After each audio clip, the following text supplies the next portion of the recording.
सदाचरणावरील प्रवचन बघत होतो आणि त्याच्यामध्ये आपण बघितलं काल की शुभ संकल्पाची आवश्यकता काय असते. शुभ संकल्पामध्ये इथे त्यांनी जी संकल्पाची कारणं दिली होती, मी काल आपण जे सांगितलं की संकल्प कसे असावेत.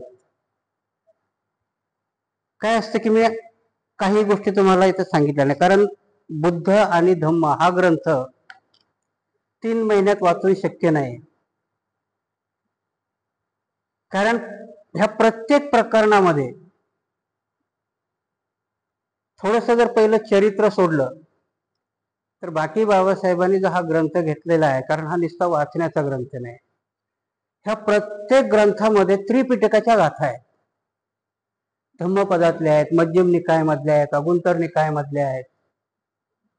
आणि म्हणून हा ग्रंथ समजाव त्यांना, कारण पहिल्याने मग ठरवलं होतं की तसा समजावू, आणि जर तसं समजावायला गेलं तर मग मात्र इथं बाबासाहेबांनी कधी तुम्ही जर ग्रंथ वाचायला घेतला तर प्रत्येक ग्रंथात त्यांनी 1 1 2 3 4 असं बघितलं ना तुम्ही काय आहे ते नेमकं. आपण वाचतो ते कधी कधी मला तुमच्या विचारायचं असेल की बाबासाहेबांनी काय लिहिलं. जसं आता आपण इथंच भेटलं की शुभ संकल्पाची आवश्यकता, आणि त्याच्यात लिहिलं 1. काय म्हटले ते, एके समयी श्रावस्ती सैत्वनात राहत असताना भगवान भिक्खूंना उद्देशून म्हणाले. हा 1 संपवला आणि लगेच 2 केलंय.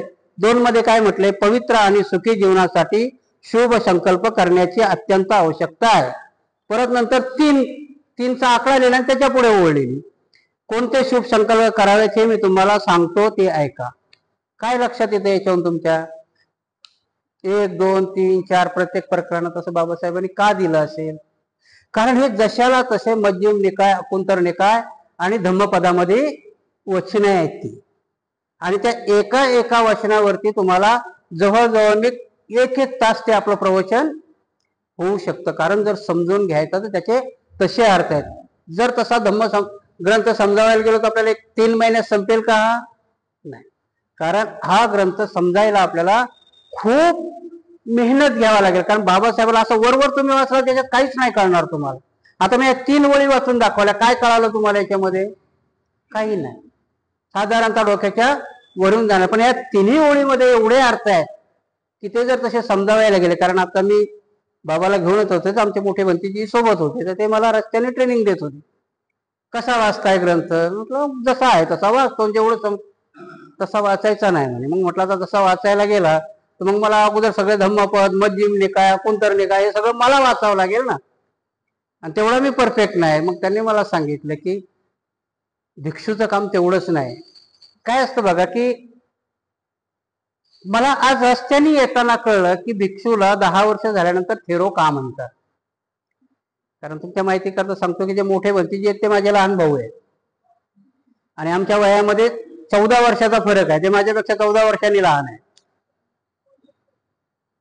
आणि त्यांनी मला आज रस्त्यामध्ये सांगितलं, कारण ते थेरो आहे, मी सामनेर आहे, आणि त्यांनी मला समजून सांगितलं की धम्मग्रंथ तसा नाही समजावत. कारण बुद्ध आणि त्याचा धम्म समजावायला तुम्हाला 5 निकाय वाचावं लागतील.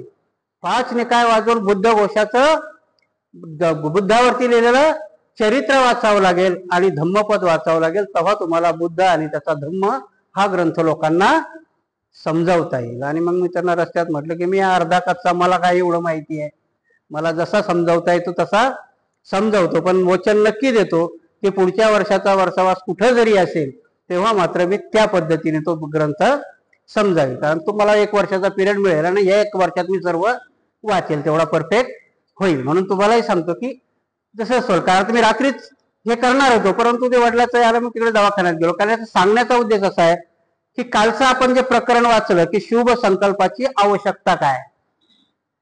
आताही आपण जे प्रश्न विचारतो, रस्त्यातच मी त्यांना विचारलं, मग त्यांनी सांगितलं की हे प्रकरण कसं घेतलंय बाबासाहेबांनी त्याच्यामध्ये. ऍक्च्युली ह्या प्रश्नावरती मोहाली नावाचा एक बुद्धाच्या काळामध्ये लिच्छवीचा गुरु आहे. प्रसेनजित राजा, मोहाली आणि प्रसेनजिताचा सेनापती हे 3 जण तक्षशिलामध्ये शिकायला होते, गुरुकुलामध्ये. प्रसेनजित राजाचा बाप त्यावेळेस राजा असेल आणि हा राजकुमार असताना हे 3 जण शिकायला होते. आता हे आपण खूप याने विचारतो की नाही, की कधी कधी प्रश्न विचारतात, भंतेजीला विचारतात, कोणी ह्या ग्रंथावरती ऑब्जेक्शन घेतात की बाबासाहेबांनी ईश्वर संकल्पना तर नाकारली, आणि मग कधी कधी ग्रंथामध्ये आपण बघितलं ना की एक देव आला, जेतवनामध्ये आला, त्याने उभा राहिला, भगवंताला प्रश्न विचारला. हे प्रश्न आत्ताच विचारले जात नाही, तेव्हाही प्रश्न बुद्धालाही लोक विचारत होते. हा जो मोहाली होता ना, हा डोळ्याने आंधळा होता आणि लिच्छवीचा गुरु होता. आता आपण जसा प्रश्न विचारतो तसाच प्रश्न त्यांनी विचारला होता. आपण तरी साधा प्रश्न विचारतो, त्यांनी बुद्धाला प्रश्न विचारला होता, बुद्ध तुम्ही देव देव इंद्र इंद्र म्हणता, तुम्ही खरंच देवाशी बोलता का, की नुसतेच नाटकं करता? अशा भाषेत त्यांनी बुद्धाला प्रश्न विचारला होता. तुम्ही खरंच बोलता का, की नुसतं सांगता असं आहे म्हणून? एकीकडे सांगता की देव नावाची संकल्पना नाही, मी ईश्वर बघितला नाही, आणि परत देव लोक आहे म्हणता, इंद्र आहे म्हणता, शक्र आहे म्हणता, तर खरंच तुमच्याशी ते बोलतात का? आणि मग भगवंताने सांगितलं होतं, हो माझ्याशी ते नुसतं बोलतच नाही तर माझा सल्लाही घेतात. आणि मग देव ही संकल्पना कोणाची आहे? हे जे संकल्पामध्ये दिलं की नाही, संकल्पनाचा संकल्प. मग तिथे बुद्धांनी सांगितलं की मी देव कोणाला म्हणतो, देव कोण होतात. त्याच्यामध्ये जे इथं 7 कारणं दिले नाही की नाही, की देव तो निर्माण होतो की जो आपल्या माता पित्याची मरेपर्यंत कुठलीही तक्रार न करता सेवा करतो, अजन्म, कुठलीही तक्रार न करता तो देवगतीला प्राप्त होतो. दुसरं कारण काय दिलं त्यांनी, की जो आपल्या मुलाबाळाचा आणि प्रपंचाचा इमानदारीने अजन्म म्हणजे कुठलीही तक्रार न करता त्यांचा उदरनिर्वाह करतो, तो देव होतो. लक्षात घ्या तुम्ही, म्हणता आम्ही बी करतो, अजन्म आणि कुठलीही तक्रार न करता. तर तिसरी गोष्ट की आमच्या घरामधला जो आमचा मूळ पुरुष आहे, म्हणजे आपल्या घरातले बुजुर्ग आदर्श असतील, इथं मूळ पुरुष म्हटलंय त्यांनी, की त्याचा अजन्म मी सेवा करतो आणि कुठलीही तक्रार न करता. अशी 7 कारणं बुद्धांनी दिली जी संकल्पामध्ये आहे. त्याला देव म्हटलं जातं, त्याला देवाची गती प्राप्त होते. म्हणून आपण कुठे कुठेही देव हा शब्द येतो की नाही, की देव कशाला म्हटलं, तर देवाची व्याख्या भगवान बुद्धांनी त्या मोहालीला सांगितलेली आहे. आणि त्यावेळेस म्हणजे आताच प्रश्न विचारले जात होते का नाही, तेव्हाही भगवान बुद्धाला, आणि तेवढ्याच डेअरिंगने किंवा तेवढ्याच आपण काय म्हणतो कठोरपणाने विचारलेले आहेत भगवान बुद्धाला तेही प्रश्न. तेच त्याचे ट्रान्सलेशन होऊन की इथे जे संकल्पामध्ये मांडलेत तेच प्रश्न आपण जे काल पाहिले, की ह्या 7 गोष्टी ज्याच्यामध्ये असतात की ज्या अजन्मपणाने केल्या जातात त्याला देवत्व प्राप्त होतं. आणि त्या देवत्वामध्ये शक्र म्हटले ना, इंद्र म्हटले की देवलोकाचा राजा कोण आहे? इंद्र. तर त्यांनी ही संकल्पना त्यांनी चोरली. तर आपल्या बी भानगड काय होते की आपण बी म्हणतो की त्यांनी चोरली, त्यांनी चोरली. चोरी नाही, त्यांनी अनुकरण केलंय थोडस विकृत करून. आता जर तुम्ही म्हटलं की इथल्या आपल्या लोकांनी टाय लावली, तर इंग्लंडचा माणूस येऊन तुम्हाला म्हणतो का टाय लावली, ही तर आमच्या तिकडची आहे म्हणेल का तो? अनुकरण करतो ना आपण त्यांचं, त्यांना चांगलं वाटतंय आमचं अनुकरण करताय. तसं आपण त्या लोकांना आता काही शिव्या देणं सोडून दिलं पाहिजे, कारण ते बुद्धाचं अनुकरण करतायत. फक्त खाली आपल्याला त्याचा अभिमान वाटून ते फक्त आपल्याला त्यांना समजावता आलं पाहिजे की बाबा रे, तू आमचं हे चोरलं नाहीस, तू आमचं अनुकरण करतोय. आणि म्हणून त्याचा आपल्याला अभिमान वाटायला पाहिजे की ते आमच्या काही गोष्टीचं अनुकरण करतायत. कारण कुठल्याही गोष्टीत मी तुम्हाला सांगतो, समजून जर घ्यायचं असेल की एखादी जाहिरात आहे, एक हमाम साबणावाला जाहिरात करतो, तो काय म्हणतो, तो लक्स साबण बेकार म्हटलंय का त्याने त्याच्या जाहिरातीमध्ये? कधी असं म्हटलं ते लक्स साबण खूप बेकार आहे म्हणून माझा हमाम वापरा, अशी जाहिरात कधी तुम्ही ऐकली का? तो काय म्हणतो, दुसऱ्या सर्वसाधारण साबणापेक्षा आमचं हमाम साबण चांगलं. म्हणजे एका शब्दात त्याने सगळ्याला सर्वसाधारण करून टाकलं की नाही? तसंच आहे आपल्या बौद्ध धर्मात. आपण म्हणायचं सर्वसाधारण लोकांनी आमचा धर्म स्वीकारला, त्याची अनुकृती करते, म्हणून त्यांना शिव्या द्यायची काही गरज आहे का? नाही. एका शब्दात धम्म अशा पद्धतीने सांगायचा की तुम्ही आमचं अनुकरण केलंय, तो बी आपल्याला. म्हणून आता प्रत्येक जण जर उठून त्यांना शिव्या द्यायचा, आपण त्या शिव्या देणं सोडून द्यायचं. पण शिव्या न देता आपल्याला आपला धर्म स्वीकारता आला पाहिजे, त्यांना सांगता आला पाहिजे. काय वाईट आहे ते तर सांगावंच लागेल ना, कारण आपल्या लोकांना जर आपण सांगणार नाही की त्यांनी आपल्यात जरी स्वीकारलं पण ते विकृतपणाने स्वीकारलं हे सांगायचं, हे सदाचार आणि याच्यामध्ये येतं. मी पुढे सांगेल आपण आज. की हा आपण चॅप्टर वाचताना आता पुढचा आहे सदाचरण म्हणजे काय, की मागच्या वेळेस आपण सदाचरणाचा संकल्प बघितला की आपल्याला चांगलं वागायकरता आपण काय संकल्प करायचे ते 7 कारणं बघितली होती. आता नेमकं सदाचरण कशाला म्हणायचं आपण ते बघूया. काल आपण बघितलं होतं की सदाचरणाचे 3 प्रकार बघितले होते आपण, की शरीराने होणारे, वाचने होणारे आणि मनाने होणारे.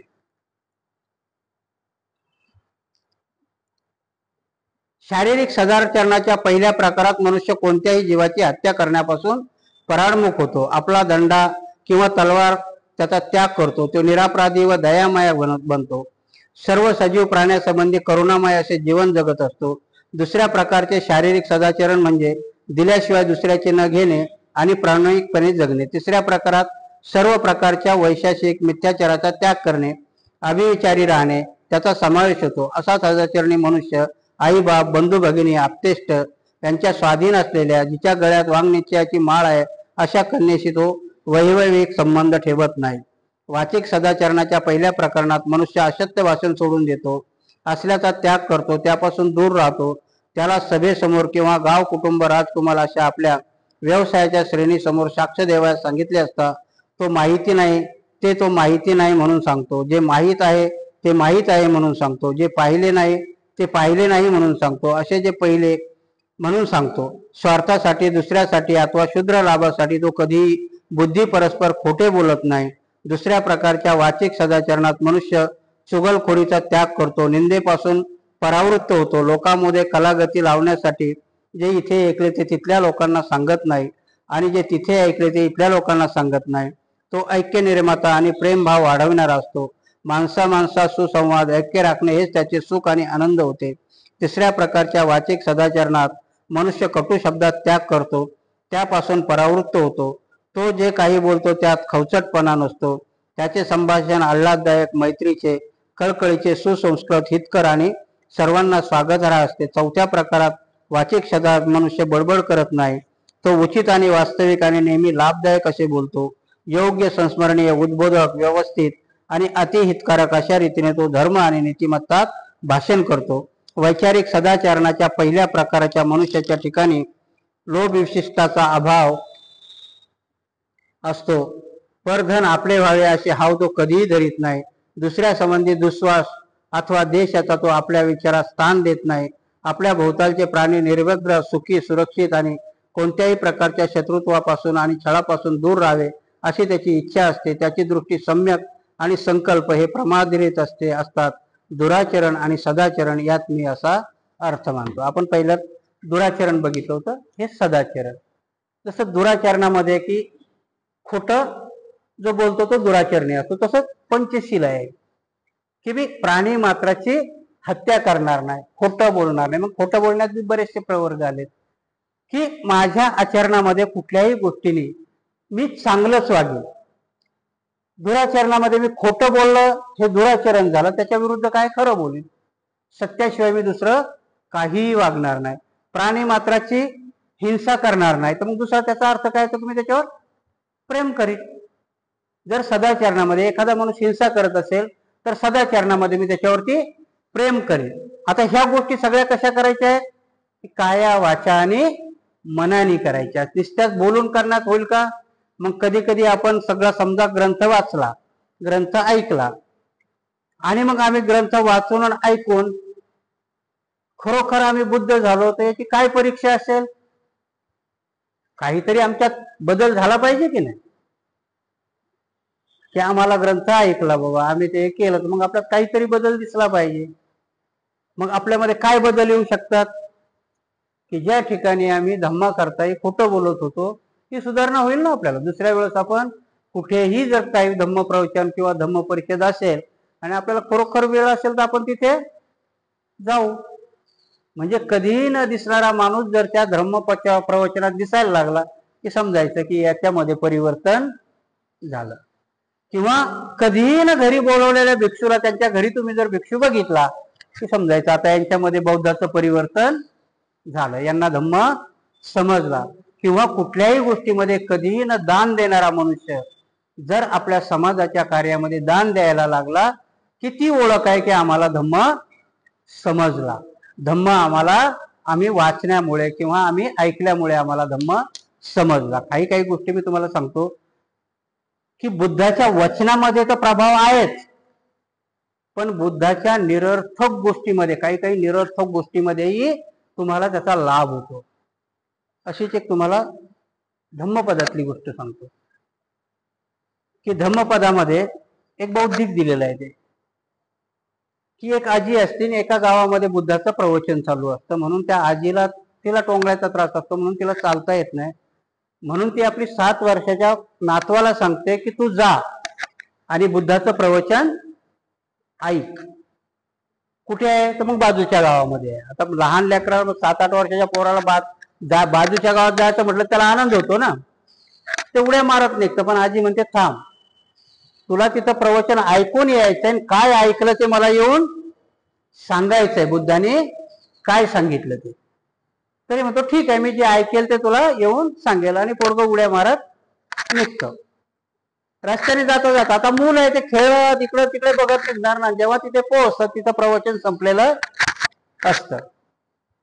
पण तिथला जो आयोजक असतो, ज्यांनी भगवंताचा प्रवचन आयोजित केलेला असतो, तो आयोजक त्याच्या आजीलाही ओळखतो आणि यालाही ओळखतो. तर मग तो आयोजक म्हणतो अरे बाळा तू आता आलास. आता या पोराला कळतच नाही की प्रवचन काय, आणि कधीच ऐकलेलं नाही ना. त्याला वाटतं तो आयोजक जे म्हटलं ते प्रवचन आहे. मग तो म्हणतो बाळा ये, आलास तो, याला वाटतं हेच प्रवचन आलास तू. तर त्याला वाटतं आता बसा पुढचं बी ऐकायचं. तर मग तो आयोजक म्हणतो अरे बाळा तू खाली बसलास. ठीक आहे खाली बसलास. त्याला वाटतं हे बी प्रवचनाचा भाग आहे. ते थोडा वेळ बसतं आणि निघतात. मग त्याला ते आयोजक म्हणतो बाळा चाललास. आता चाललाच आहे. आता जसं तिथं भोजन असतं ना येणाऱ्या जाणारा, बाळा चाललास ठीक आहे, पण तू प्रसाद तर खाऊन जा किंवा प्रसाद घेऊन जा, मिष्टान्न घेऊन जा. त्याला वाटतं हा पण प्रवचनाचा भाग आहे आणि ते पोरगं निघतं घरी. घरी येतं तर रात्र होते, आई पण झोपलेली, आजी झोपलेली असते. मग त्याला वाटतं आपण सकाळी सांगू तिला हे प्रवचन. पण हे प्रवचन आपण पाठ करून आपल्या ध्यानात राहायला पाहिजे ना सकाळी सांगायला आजीला. तर ते म्हणतच ते झोपतं. आणि नेमकं त्याच रात्री काय होतात की त्यांच्या घरामध्ये चोर येतात आणि हा झोपेत पाठ करत असतो बाळा आलास. आता सगळ्यांनी ते बांधलेलं असतं चोर, आणि ते म्हणतो अरे म्हणतो बाळा आलास. चोर लगेच आपापल्या कोपऱ्यात होता. त्याला वाटतं कोणीतरी पाहिलं तर कोपऱ्यात बसतात. पोरगं म्हणतं बाळा बसलास. म्हणतो अरे बापरे यानं हे बी बघितलंय का. आणि चोर पळायला लागतात. त्याच्यामध्ये बाळा प्रसाद तर घेऊन जा, याचं 3रं वचन असतं.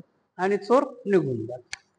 सांगण्याचा अर्थ असा असतो की बुद्धाच्या नावाने सांगितलेले निरर्थक प्रश्नही तुमच्या आयुष्यामध्ये भलं करून जातात.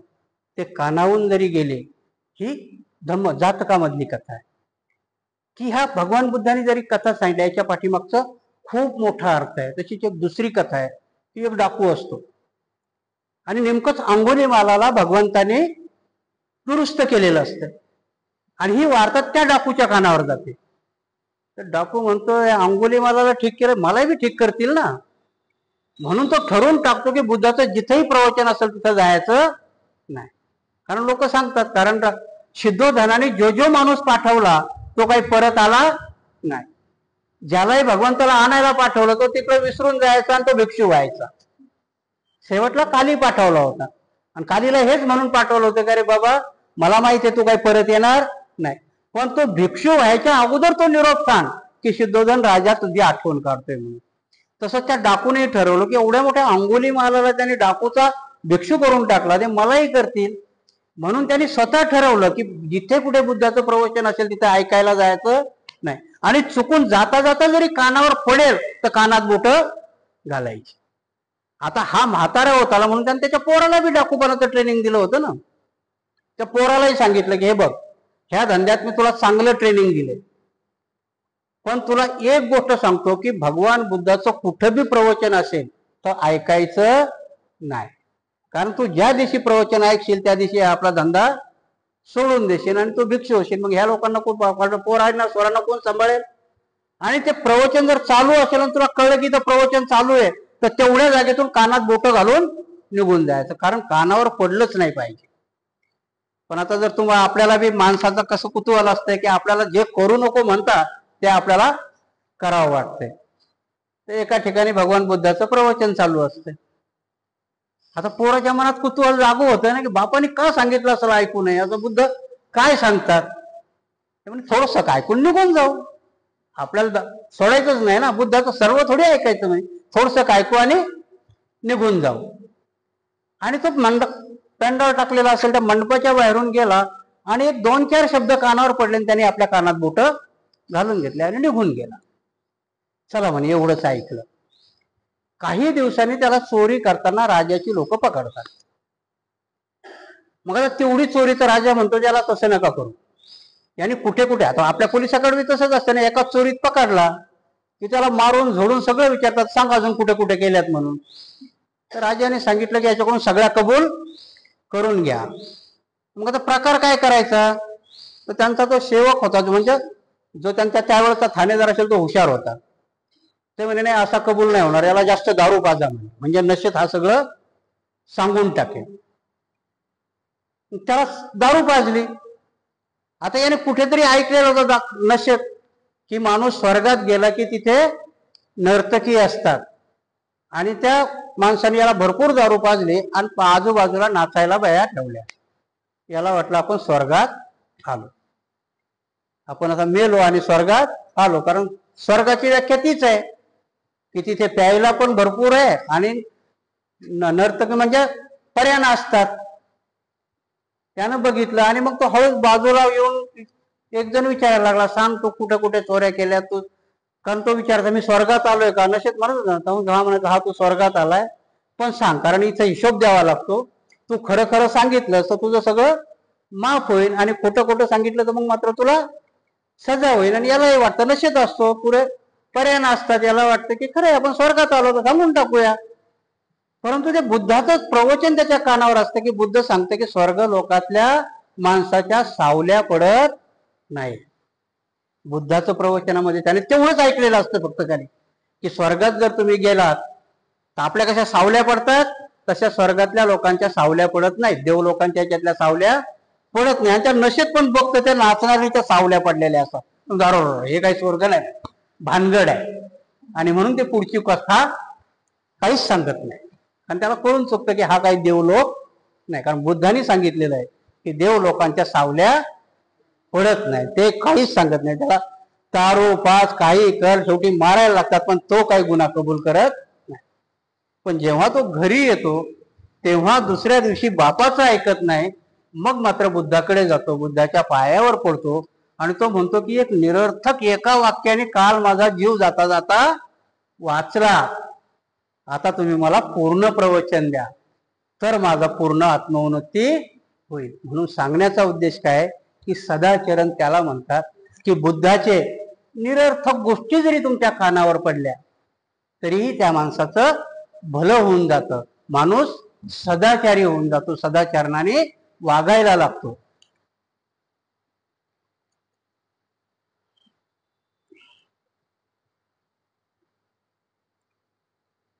सदाचरणाची आवश्यकता काय. एकदा भगवंतांनी पाटली गावातील आपल्या उपासकांना असा उपदेश केला, ग्रस्त व दुष्ट आणि अनितिमान ग्रस्ताला असे दुष्परिणाम सोसावे लागतात. दुष्ट आणि अनितिमान मनुष्याला आळसामुळे द्रव्यहानी सोसावी लागते. नंतर त्याची अपकीर्ती जगात पसरते आणि लोक त्याला मान देईनासे होतात. ज्या लोकांच्या समाजात तो जातो, मग ते क्षत्रिय असोत, ब्राह्मण असोत, गृहपती असोत अथवा श्रमण असोत, त्यांच्यामध्ये तो लाजतो आणि मनात गोंधळतो. तो निर्भय नसतो, हा त्याचा तिसरा तोटा होय. परंतु त्याच्या मानसिक शांती लाभत नाही. अशाच मानसिक असंत त्याचे मरण ओढवते, हा त्याचा चौथा तोटा होय.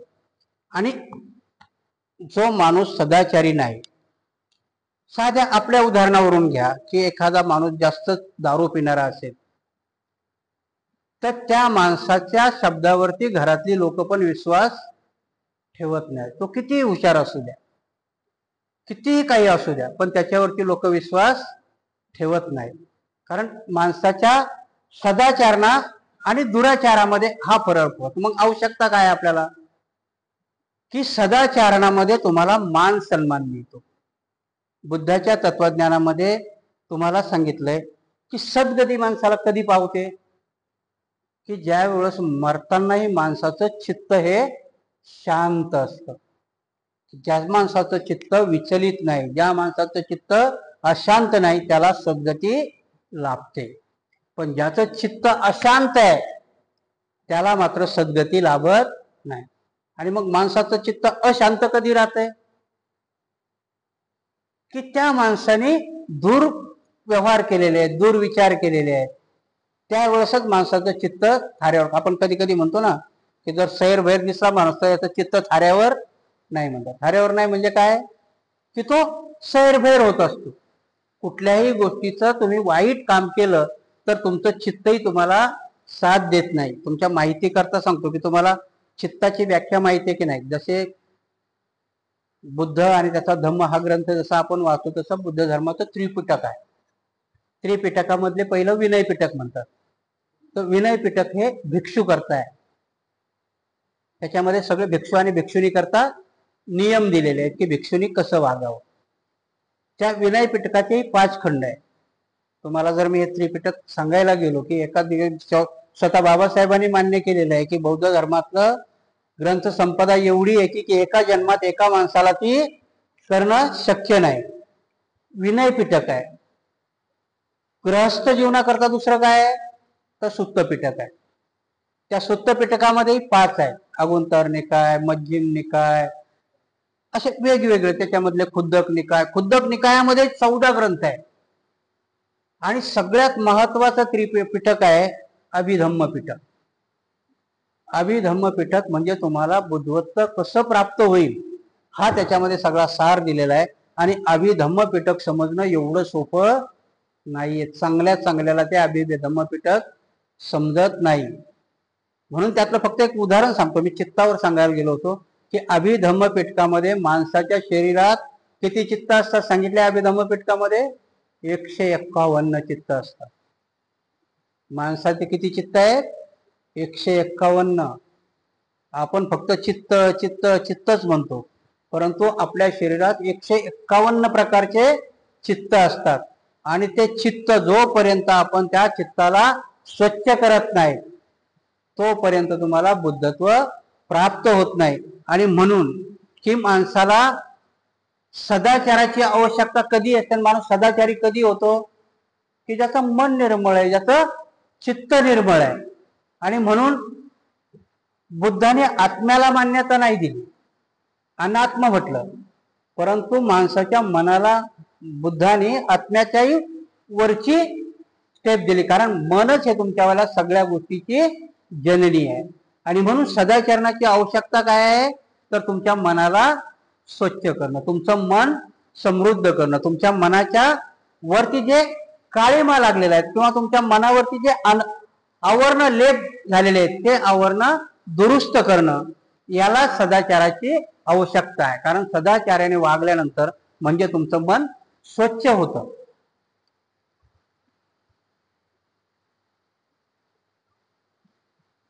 परंतु त्याला मानसिक शांती लाभत नाही. अशात मानसिक अशांतते त्याचे मरण ओढवते. हा त्याचा 4था तोटा आहे. दुष्ट आणि अनितिमान माणसाची ही ग्रस्त हो अशा प्रकारची हानी होते. त्याच्या उलट जी माणसे सज्जन शीलवान आहेत त्यांना काय लाभ होतो याचा विचार करा. सज्जन शीलवान मनुष्याला त्याच्या परिश्रमामुळे विपुल द्रव्य लाभ होतो. त्याची सत्कृती जगभर पसरते. त्याला सर्वत्र मान मिळतो. तो क्षत्रियाच्या, ब्राह्मणाच्या, गृहपतीच्या अथवा सर्वनाच्या समाजात जाऊन जिथे निसंकोच आणि आत्मविश्वासाने प्रवेश करीत असतो त्याला मानसिक शांती लाभलेली असते. कधीही मरते समय तो शांत चित्ताने देहत्याग करतो.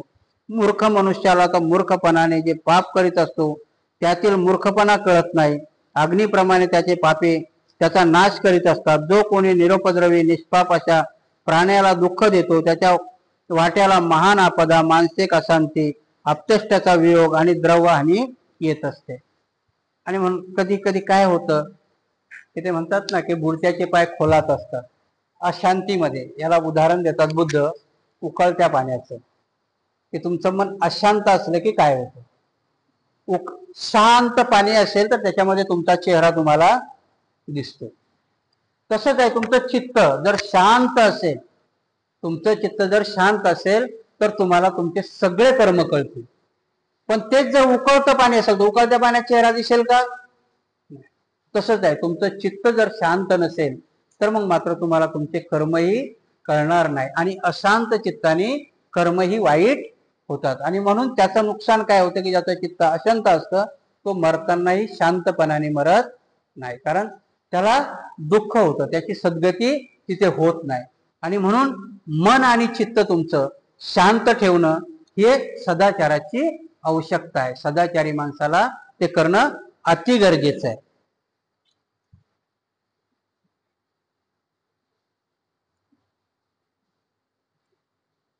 सदाचार आणि जगाचे अधिकार. एके समयी भगवान खारींना जेथे दाणे खायला घाले त्या राजगृहातील वेळूवनात राहत होते. त्यावेळी स्थवीर सारीपुत्त एका मोठ्या भिक्खू संघासह दक्षिण पहाडामध्ये चारिका करीत होता. वाटेत राजगृहामध्ये राहिलेला एक भिक्खू सारीपुत्ताला भेटला. औपचारिक अभिवादनाची प्रकार झाल्यावर सारीपुत्ताने त्याला भगवंताचा कुशल समाचार विचारला. भिगूने भगवंत व भिक्खू संघ यांचे कुशल सांगितले. त्याप्रमाणे सारीपुत्ताने विचारल्यावरून राजगृह नरकात तंडोलपाल दारपालाशी राहणाऱ्या धनंजयानी ब्राह्मणाचा कुशल समाचार सांगितला. सारीपुत्ताने त्याला पुढे विचारले, ब्राह्मण धनंजयानी अप्रमादपूर्वक वागतो का? भिक्खूने उत्तर दिले, धनंजयानी कसला अप्रमादपूर्वक राहू शकणार? तो राज्याचा उपभोग ब्राह्मण आणि ग्रस्त यांना नागवण्यासाठी आणि ब्राह्मण आणि ग्रस्त यांचा उपयोग राजाला लुबाडण्यासाठी करतो. सुशील कुळातून आलेली त्याची सुशील पत्नी ही मरण पावलेली आहे आणि त्याने अलीकडे दुसरी पत्नी केली आहे. ती सुशील कुळातील नाही व स्वतःही सुशील नाही. यावर सारीपुत्त बोलला, धनंजयानी प्रमादशीलता ही फार वाईट वार्ता आहे, फार वाईट. एखाद्या वेळी एखाद्या ठिकाणी तो मला भेटेल त्यावेळी या संबंधी मी त्याच्याशी बोलेल. हा धनंजयानीवरती एक सुत्त आहे. आता ते सुत्त खूप मोठं आहे, परंतु सारीपुत्ताचा तो शिष्य आहे आणि त्या नगराचा तो एक श्रीमंत माणूस आहे. कथा अशी येते की तो पहिला खूप दानी होता, म्हणजे त्याने खूप दान केलेलं असतं, परंतु त्याची पत्नी वारते. बघा, काही गोष्टी कशा असतात की आपल्याला म्हणतात ना की वर्गमित्र किंवा तुम्हाला कल्याण मित्र, जर कल्याण मित्र चांगला भेटला तर तुमचं सदाचरणही चांगलं होतं, आणि कल्याण मित्र वाईट भेटला तर तुमचं मात्र सदाचरण ते दुर्चरणामध्ये जातं. तसंच या धनंजयानीची पहिली पत्नी वारलेली होती, कारण ती सदाचारणी होती, आणि म्हणून तेव्हा तो एवढा धनवान होता. का धनवान होता? तर तो प्रत्येक गोष्टीत दान करत होता, चांगल्या गोष्टी आचरणात आणत होता. परंतु ती पत्नी वारल्यानंतर त्याने दुसरी पत्नी केली, मात्र ती आचरणाने चांगली नव्हती, आणि म्हणून तो त्या पत्नीमुळे त्याचंही आचरण बिघडलं होतं. म्हणून त्या भिक्षूला सारीपुत्त होते, कारण सारीपुत्ताला माहित होतं की धनंजयानी एक खूप श्रद्धाळू, एक श्रेष्ठी, त्यावेळेस श्रेष्ठी म्हणायचे धनवान लोकांना की श्रेष्ठी आहे. परंतु हा भिक्षू भेटल्यानंतर भिक्षू सांगतो की नाही, आता धनंजयानी पहिल्यासारखा राहिलेला नाही, तो अप्रमादी झाला, आणि पहिली बायको तर त्याची वारली, पण आता ती दुसरी बायको केली, ती पण श्रद्धावान नाहीये, आणि तिच्यामुळेच तो अश्रद्धा आहे. आणि मग सारीपुत्त मनामध्ये ठरवतात की नाही, आता त्याची जर भेट झाली तर मला त्याला उपदेश केला पाहिजे, त्याला हे केला म्हणजे सदाचरण त्याला शिकवलं पाहिजे. यावर सारीपुत्त बोलला, धनंजयानीची प्रमादशीलता ही फार वाईट वार्ता आहे, फार वाईट. एखाद्या वेळी एखाद्या ठिकाणी तो मला भेटला त्यावेळी त्या संबंधी मी त्याच्याशी बोलेल. दक्षिण पहाडातील आपला वास पुरा केल्यानंतर सारीपुत्ताने आपली चारिका पुढे चालू केली आणि तो राजगृहाला आला. तेथे त्याने वेळूवनात वस्ती केली. सकाळी वस्त्र परिधान करून भिक्षापात्र हाती घेऊन तो राजगृहात भिक्षेसाठी गेला. त्यावेळी ब्राह्मण धनंजयानी हा त्याच्या गायीचे दूध ज्या कुरणात काढले जाते तेथे देखरेख करण्यासाठी गेला होता. भिक्षा संपवून परत आल्यावर सारीपुत्ताने भोजन केले आणि नंतर धनंजयानीला गाठले. त्यांना येत आलेले पाहून ब्राह्मण त्यांना भेटायला पुढे गेला आणि म्हणाला, भोजनापूर्वी आपण दुग्धपान करूया. सारीपुत्ताने उत्तर दिले, नको ब्राह्मणा, माझे जेवण झाले आहे आणि दुपारच्या वेळी मी एका झाडाखाली विश्रांती घेणार आहे, तूच तेथे ये. धनंजयानीने ते मान्य केले आणि आपल्या भोजनानंतर तो सारीपुत्ताला भेटायला गेला. सारीपुत्ताला अभिवादन करून तो त्याच्या बाजूला बसला. आणि सारीपुत्ताने बघितलं की जो दुर्वर्तनी झालाय, सदाचाराचं प्रकरण आहे आपण त्याचं, की जो दुर्वापात सारीपुत्त त्याच्याकरता म्हणून तिथे चारिका करत करत तेथे जातात. आणि आपला भोजन झाल्यानंतर मग त्याला भेटायला जातात. तर तो धनंजयाने त्याच्या गाईचं दूध काढून नेमकाच परतत असतो. तर तो सारीपुत्तांना म्हणतो की भंतेजी, की तुम्ही थोडंसं दूध पान करा. ते म्हणतात की नाही, माझं भोजन झालंय, आता मी एका झाडाखाली विश्राम करणार आहे, तिथेच तुम्हाला भेटायला ये. आता हा जरी अप्रमादित झाला होता तरी पण गुरु आहेत ते, सारीपुत्ताने त्यांना चांगलं ओळखत म्हणून तो मान्य करतो आणि सारीपुत्ताला तिथे भेटायला त्या झाडाखाली जातो.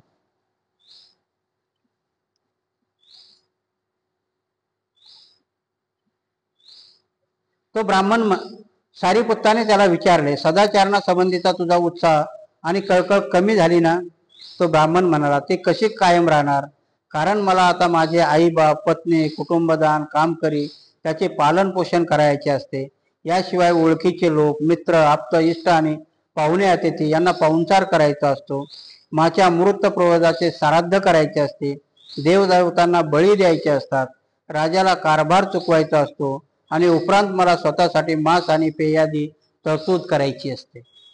आणि त्याला सारीपुत्त भंतेजी विचारतात की तुझ्यावाली आता पहिली ही जी सदाचाराची कळकळ होती ती कमी झाली, मी असं ऐकलंय. तर तोही त्यांना अप्रमादी उत्तर देतो की कशी नाही कमी होणार म्हणे. आता एखाद्याला समजा आपल्याला आताच्या जमान्यात विचारलं की बाबा तुम्ही पहिले भिक्षूला दान देत होता, धर्म करत होता, आणि एखाद्याने अचानक बंद केलं आणि भिक्षूला माहीत झालं, भिक्षू विचारणार ना, का रे बाबा पहिला तो कुठेही समजा धम्म परिषद असेल तर दान देत होता, कुठे विहारामध्ये जात होता, विहाराचं काम चालू असेल तर त्याला दान देत होता. तसं यालाही विचारलं की मी ज्या वेळेस तुला शिक्षा दिली होती त्यावेळेस तू सगळं करत होता श्रेष्ठी, आता का तुझ्यात कमी झालं? तर तो उपरोधिकपणे होता, कसं करू, मला बायका पोर आहेत, मला नातलग आहेत, परत पूर्वजाचे मला हे करावं लागतात, त्यांना बळी द्यावा लागतात, म्हणजे असे उत्तर तो द्यायला लागला सारीपुत्ताला. आणि मग सारीपुत्त त्याला प्रश्न विचारतात.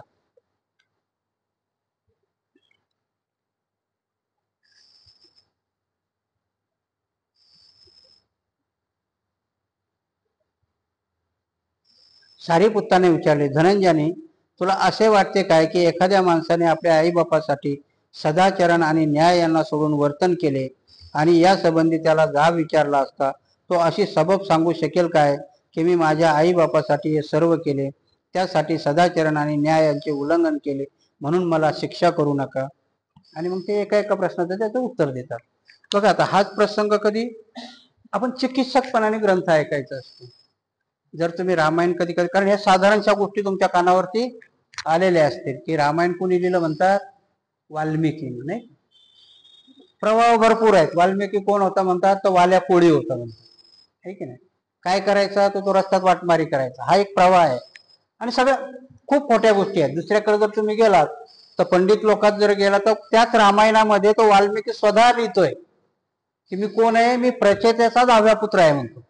प्रचेता म्हणजे ब्रह्मदेव, आणि ब्रह्मदेवाचा 10वा पुत्र, 9वा पुत्र मनू आहे, 10वा पुत्र तो म्हणजे कोण झाला, ब्राह्मण. पण इकडं आख्यायिका काय सांगतात, इथं इथं कनेक्ट करतोय मी तुम्हाला त्याला, की तिथं काय सांगतात की हा वाल्या कोळी होता. मग तो काय करायचा, माणसाचे खून करायचा. मग रस्त्यात त्याला राम भेटला. मग रामाने सांगितले कोणाकरता करतो, म्हणे माझ्या मायबापा करता, पोरा सोरा करता, यांच्या करता करतो. ते म्हणे ठीक आहे, जाऊन तुझ्या पोरांना विचार की मी वर जर नरकात गेलो तर तुम्ही तो हिस्सा वाटून घ्याल का. तर तो जातो घरी. ते पोरं म्हणजे आम्हाला काय घेणं देणं नाही, तू करतो तू वर.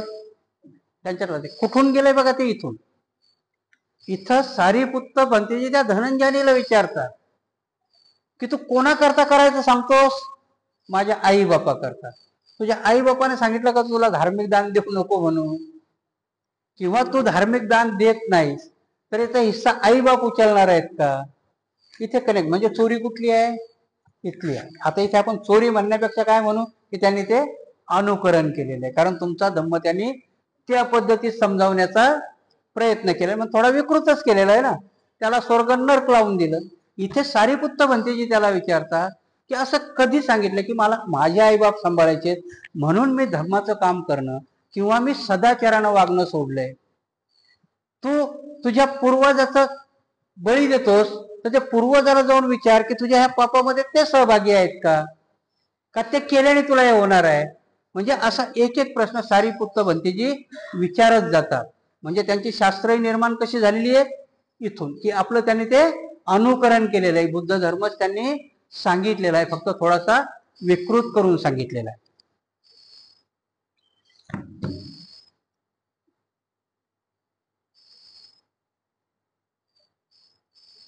नाही धनंजयाने म्हणाला, अशा काहीही सभेवी दिल्या तरी देवीचा करावा चुकणार नाही. तो स्वतः किंवा त्याची पत्नी आणि कुटुंब या संबंधी असे समर्थन करू लागले की त्यांनी केलेले न्याय आणि सदाचरणाचे उल्लंघने आमच्यासाठी केले तर त्याचा काही उपयोग होईल काय? धनंजय बोलला नाही. सारीपुत्त परत म्हणतात, त्याचे दास म्हणू लागले की हे सर्व त्यांनी आमच्यासाठी केले तर त्याचा काही उपयोग होईल काय? धनंजयाने म्हटला, तीळ मात्र उपयोग होणार नाही. किंवा त्याचे मित्र आणि ओळखी पाळखीचे लोक त्याचे समर्थन करू लागले तर त्याचा उपयोग होईल काय? धनंजय बोला, तीळ मात्र उपयोग होणार नाही. किंवा त्याचे आप्तष्ट आणि अतिथी याचे समर्थन करू लागले तर त्याचा काही उपयोग होईल काय? नाही, तीळ मात्र नाही. किंवा जर त्याचे भूत पितर देवदेवतेसाठी किंवा राजासाठी त्याने हे केले असे समर्थन करू लागले तर ते चालेल काय? नाही, तीळ मात्र चालणार नाही. तो किंवा इतर लोक त्याने केलेले सदाचरणाचे आणि न्यायाचे उल्लंघन हे सर्व आम्हाला अन्न आणि पेय मिळून देण्यापायी केले असे समर्थन करू लागले तर त्याचा काही उपयोग होईल काय? नाही. आणि मग सारीपुत्र तेव्हा त्या सगळ्या प्रश्नाचं उत्तर देतात की तू जे जे वाईट कर्म करतो, मग तू कधी मित्रा करता म्हणतो, कधी आई वडिला करता म्हणतो, कधी कोणा करता म्हणतो, तू त्यांना जाऊन विचारते ते तुझं समर्थन करतील का? की नाही, याने जे जे बी काही वाईट कामं केले ते आमच्या करता केले तर त्याचा अर्ध फळ आम्हाला द्या, असं होईल का? तर धनंजयाने म्हणतो, नाही, असं काहीही होणार नाही आणि कुणी ते कबूलही करणार नाही.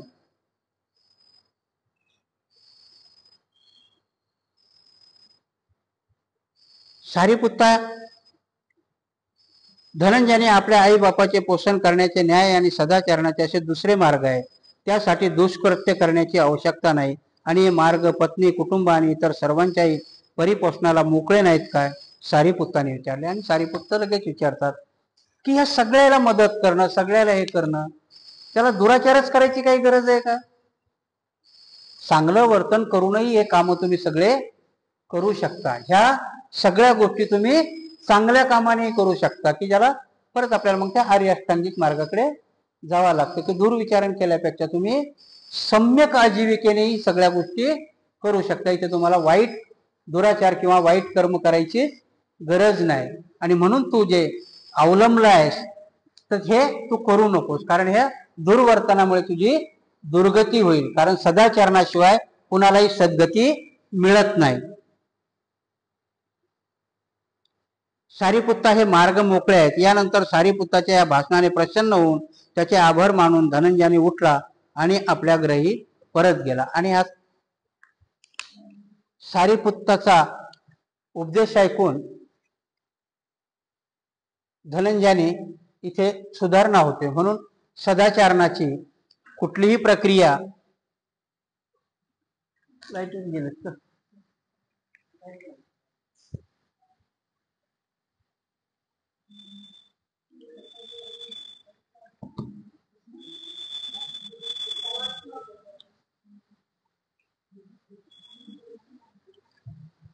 सदाचार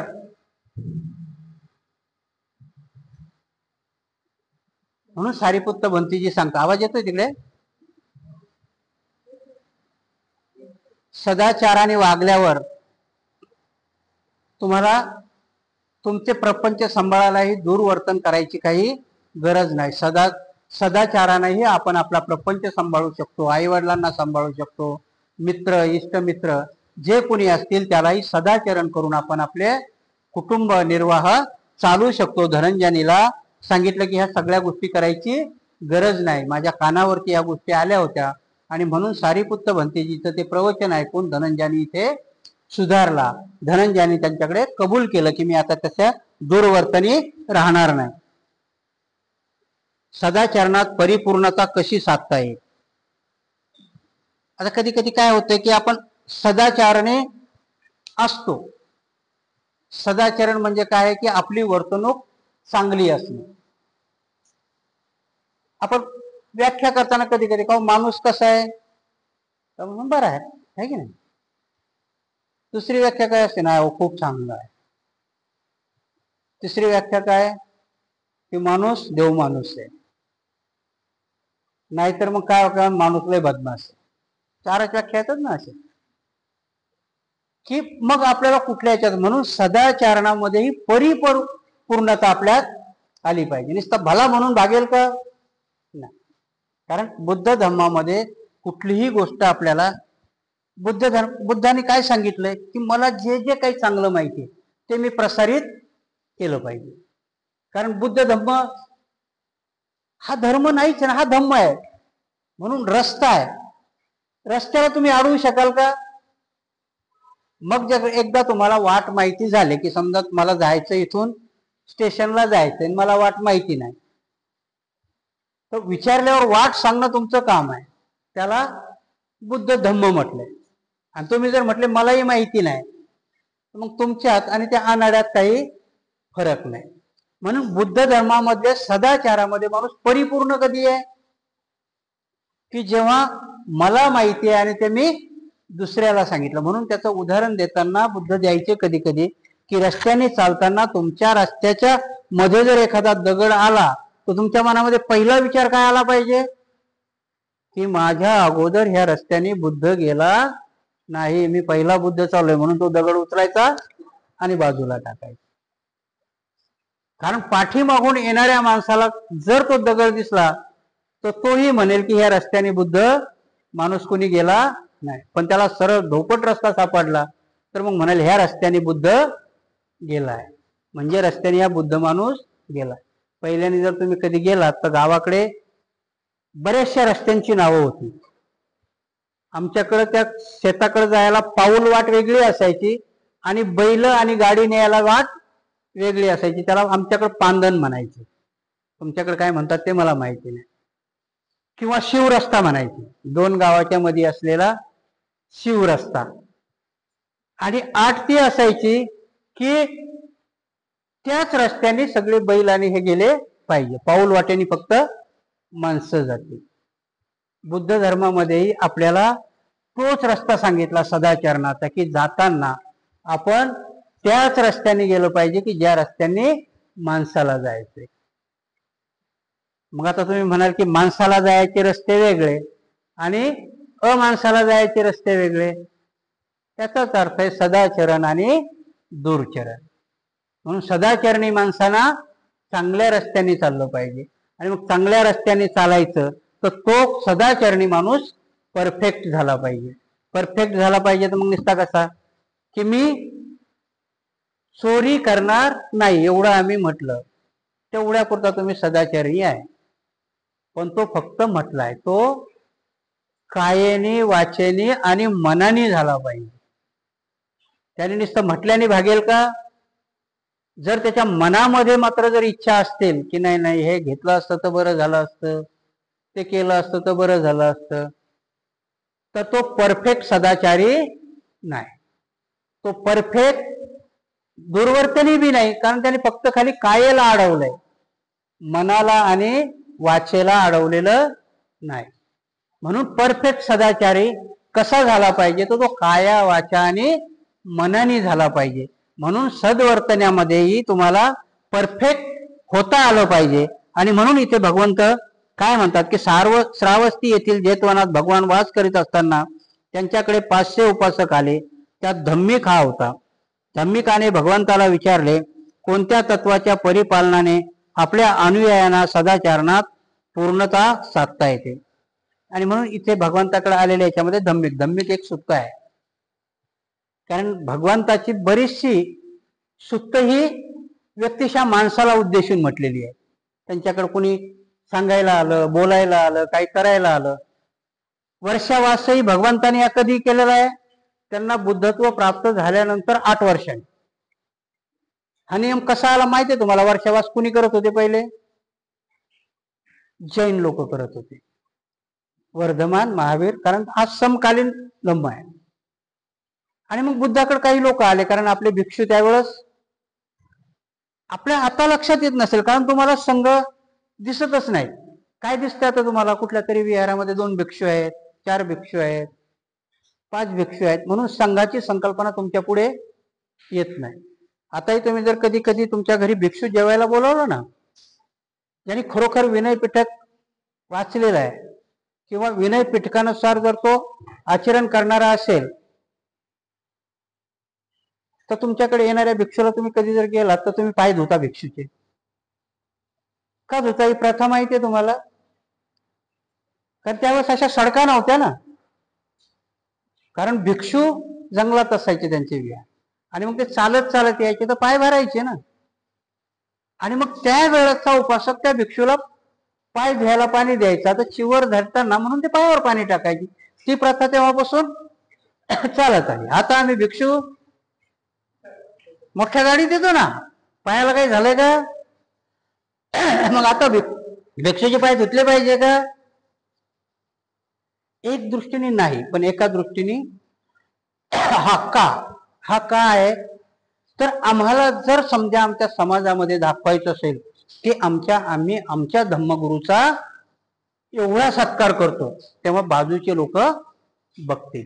जर तुम्हीच त्या भिक्षूचा सत्कार नाही केला तर दुसऱ्या धम्मातले लोक तुमच्या भिक्षूचा सत्कार करणार नाही. म्हणून आता तुम्ही पायावर पाय चोळून नका ठेवू, पण भिक्षूला पाय धुवायला पाणी जरूर दिलं पाहिजे, कारण ती प्रथा आहे.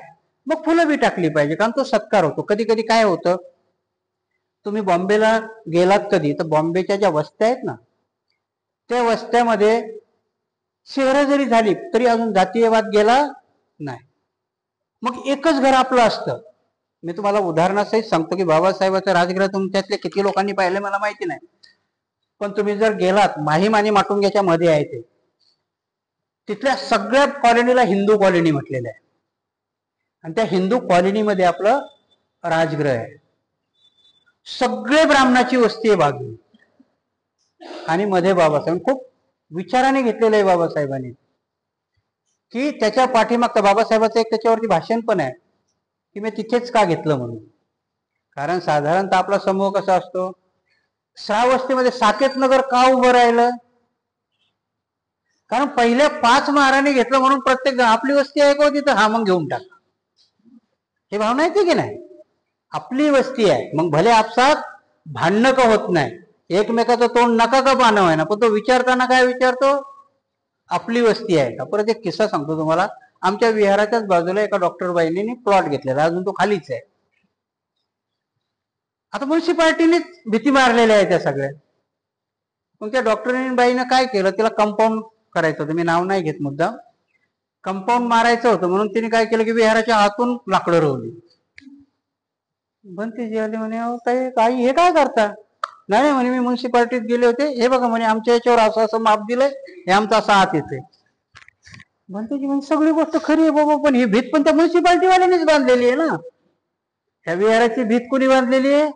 म्युन्सिपाल्टीवाल्यांनीच बांधलेली आहे. मग एकदा त्याला विचारू ना की बाबा तू का चूक केली पहिली, आणि ही जवळजवळ 25 वर्षापूर्वी बांधलेली, तुम्ही प्लॉट आत्ता घेतलाय.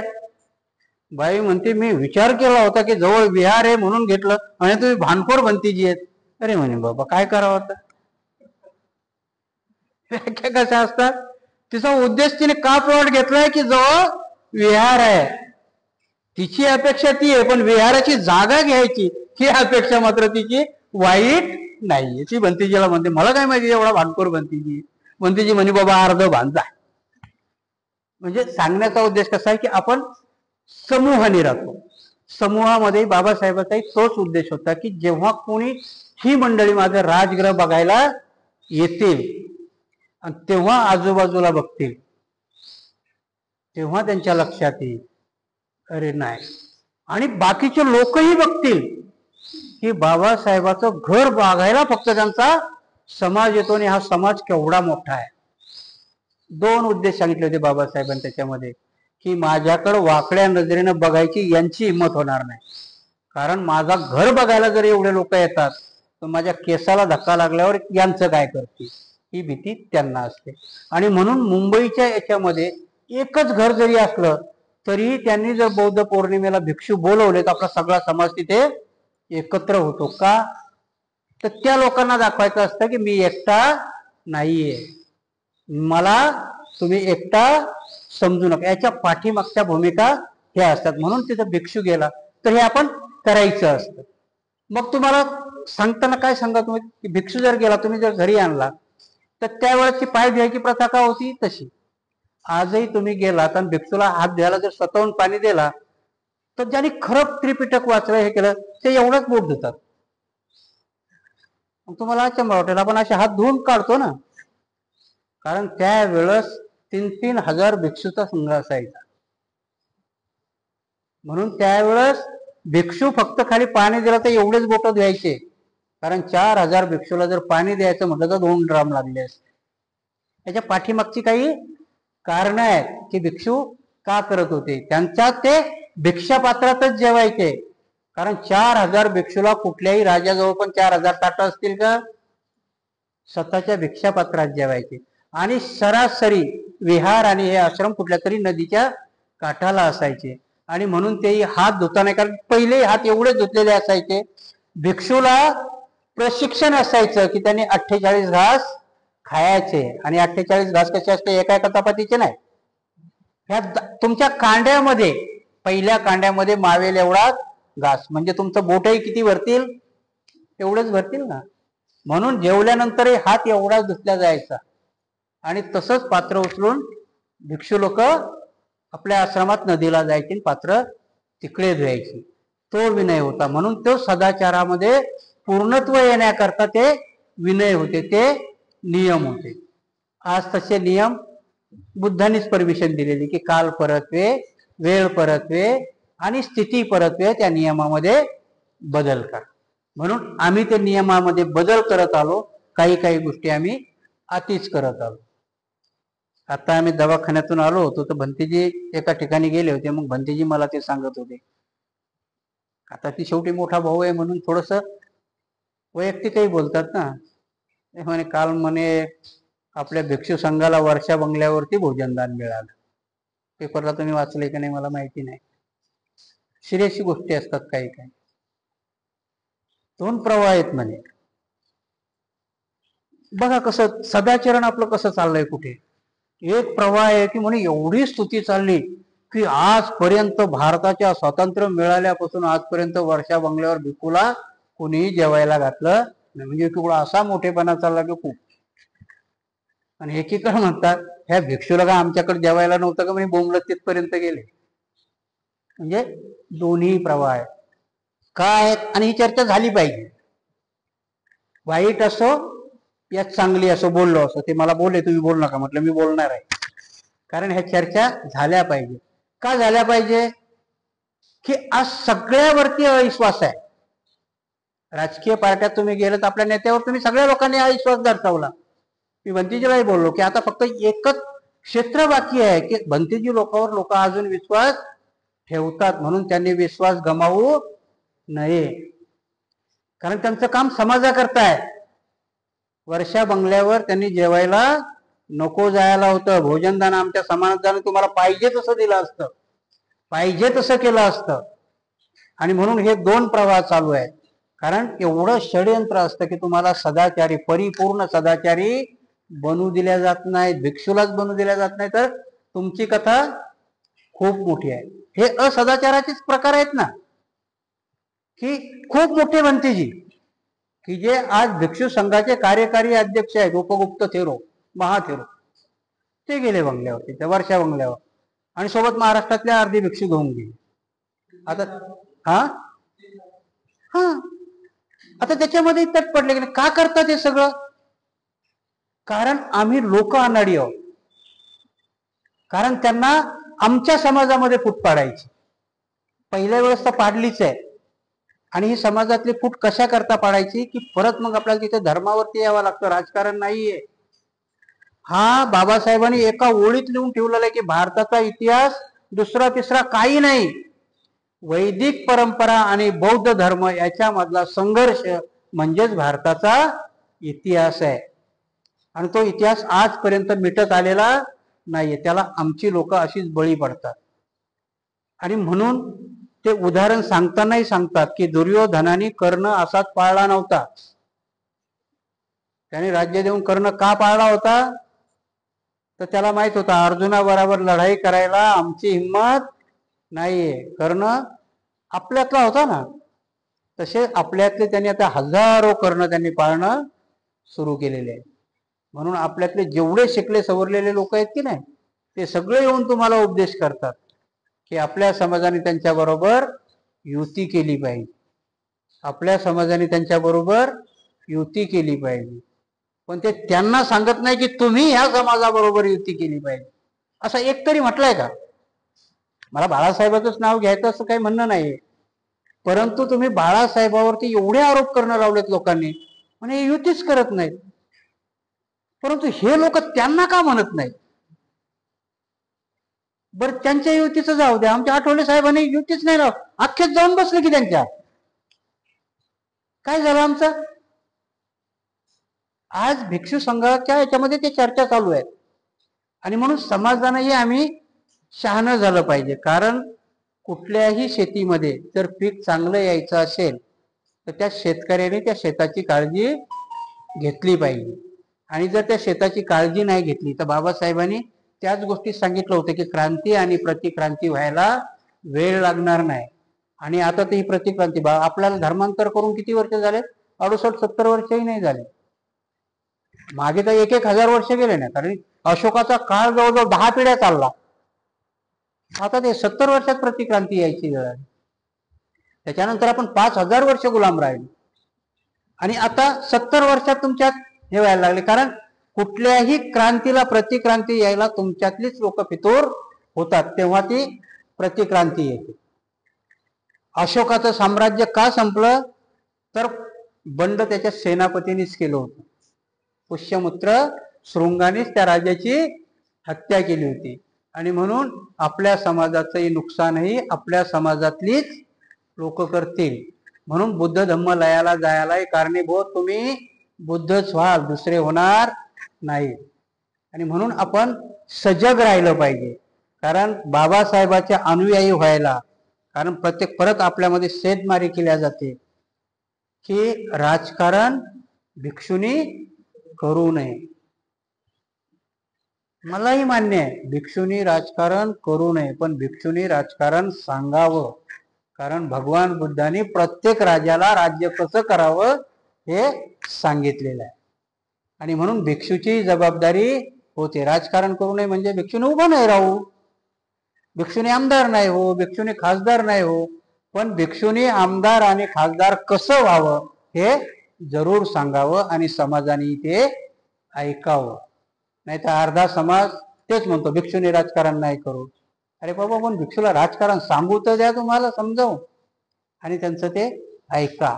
म्हणून आजच्या प्रवचनामध्ये आपण इथेच थांबूया. उद्यापासून व्यवस्थित